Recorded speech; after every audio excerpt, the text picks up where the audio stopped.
Grand యూనికి పాదవేట ఉత్సవం బిగిట్సాట అహోబిలం. దేవుడు దిగి వస్తాడు, పెళ్లికి పిలుస్తాడు. ప్రపంచంలో ఎక్కడైనా భక్తులే భగవంతుని దగ్గరికి వెళ్తుంటారు. దైవమే భక్తుల వద్దకు వెళ్లే సందర్భం మాత్రం ఒకే ఒక చోట ఉంటుంది. అది అహోబిల శ్రీ లక్ష్మీనరసింహరావు స్వామికి.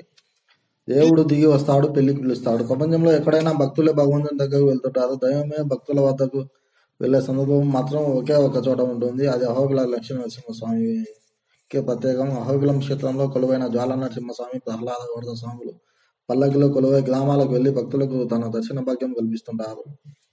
ఈ ప్రత్యేకమైన వరాన్ని కర్నూలు జిల్లాలోని 32 గ్రామాల ప్రజలు అందుకుంటున్నారు. ఎందుకంటే ఒకే దేశానికి రాజు అంటే ప్రజల సర్వస్వం ఆయనే. ప్రజల కష్ట సుఖాల్లో ఆయన పాలు పంచుకోవాలి. సర్వలోక పాలకుడైన లక్ష్మీ నరసింహస్వామి కూడా నిజమైన పాలకుడిగా ప్రజల కష్ట సుఖాలను తెలుసుకునేందుకు వారి వద్దకే వెళ్లాలనుకుంటారు. ఇందులో భాగంగానే పాదవేట పేరిట ఆలయాన్ని ఆప్తులను విడిచి భక్తుల చింతకు పయనం అవుతారు. 10 అంటే గుర్రం. గుర్రంపై వేలాడాన్ని పాదవేట అంటారు. గుర్రంపై వేటాడడాన్ని పాదవేట అంటారు.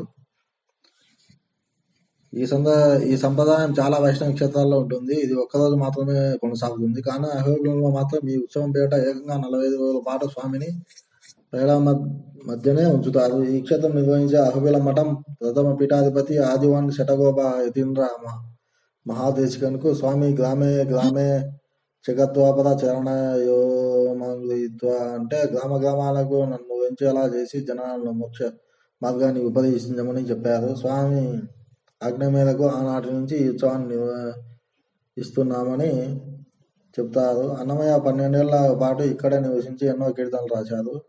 దేవశిఖామణి ద్విజుల వడగంగ వేవేల గతులు వెలిసినాడే అంటూ నరసింహస్వామిపై గుర్రంపై వీధి వీధిన తిరుగుతూ తమ పెళ్లికి భక్తులు అందించే సాధనను స్వీకరిస్తారని ఒక కీర్తనలో వివరించారు.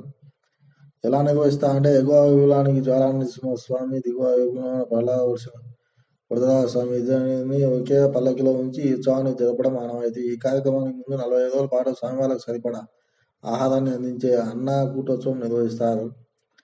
ఈ తర్వాత దాదాపు 40 రోజుల పాటు ప్రజల మధ్యనే రాత్రనగా పగలనగా గడుపుతూ వారి కష్ట సుఖాలను తెలుసుకుంటూ తన కళ్యాణోత్సవానికి రమ్మని భక్తులను ఆహ్వానిస్తారు.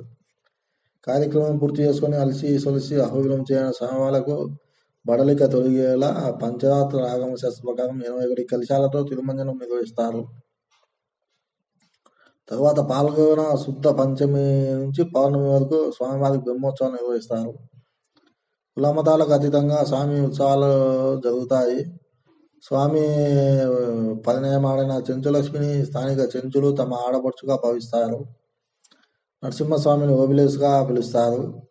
పాదవేట ఉత్సవాల్లో వీరే ముందుడి పల్లకిని ఆహ్వానించి నడిపిస్తారు. ఆలమూరు, టీలింగ దిన్నె గ్రామాలకు చెందిన బెస్తలకు స్వామి పల్లకిని మోసే హక్కు వారసత్వంగా వస్తుంది. ఈ ప్రాంత ప్రజలు సంక్రాంతి పండుగను పెద్దగా చేసుకోరు. అయితే స్వామి తన గ్రామానికి వచ్చిన రోజునే సంక్రాంతిగా భావించి పండగ చేసుకుంటారు.